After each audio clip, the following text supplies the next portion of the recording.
The strife for life in the righteous way explodes over a battlefield with violence and absolute destruction. Many men are struck down by better foes beyond their control. On the ground, their blood pools and leaks into the earth, giving back from which they were created. From above, however, flies the cruelty of defeat or the glory of victory from the wings of the Morrigan. The Morrigan is perhaps one of the most mysterious yet profound mythological deities in Ireland.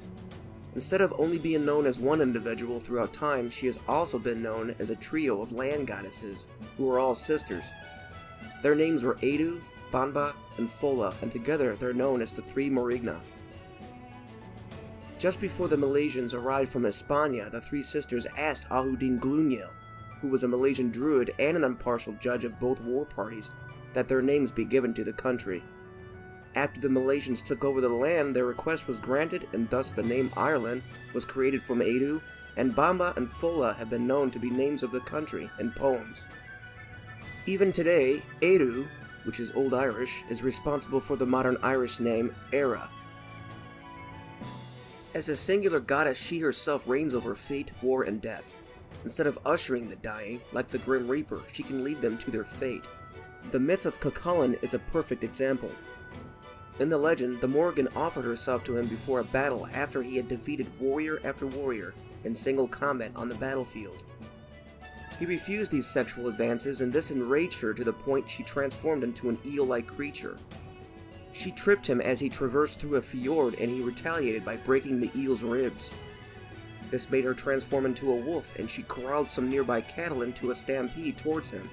He responded by shooting her in the eye with a slingshot. The battle continued with another form, that of a heifer, that led yet another stampede, of which he responded with a slingshot to the leg, breaking it.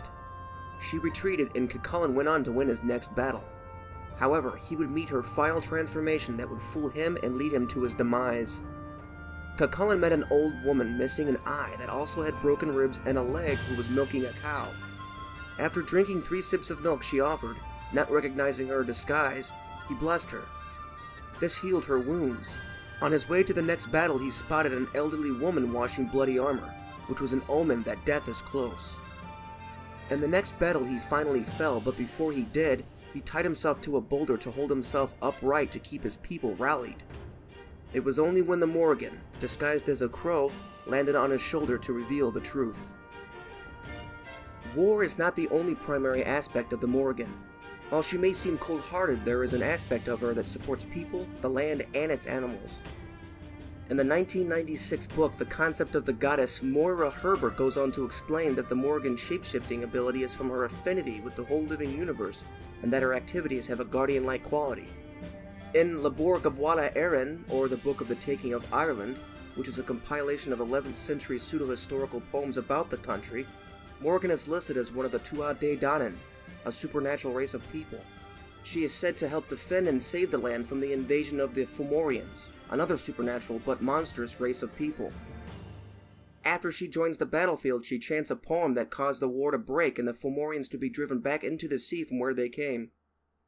In popular culture, a song known as Lady in Black was released in 1971 by the band Uriah Heep. The lyrics tell the story of a man in the middle of a war being approached by a goddess dressed in black. The themes of the song resemble the legend of the Morrigan and has been known to be associated with her. In the Song of Ice and Fire novels, there is a House Morrigan of Crow's Nest, and their sigil is a green backdrop with a crow in mid-flight. The Morrigans side with Renly Baratheon's claim to the throne, and after his death, they side with Stannis Baratheon. House Morrigan is but one of several houses led by House Baratheon from the Stormlands. In the video game series Dragon Age, there is a character known as Morrigan with shape-shifting abilities. She is one of the companions the main player acquires throughout the first game in the series, Origins, which was released in 2009. She appears once again in the most recent edition in 2014, known as Inquisition. In film and television, she appears as a character with the same name in Hercules, The Legendary Journeys, starring Kevin Sorbo as the titular character. Throughout several episodes, the character Morrigan is portrayed as a demigoddess, like Hercules, and is played by actress Tamara Gorski. Eventually, she and Hercules end up in a romantic relationship and end up in a battle against a time-displaced King Arthur and the sorceress Mab.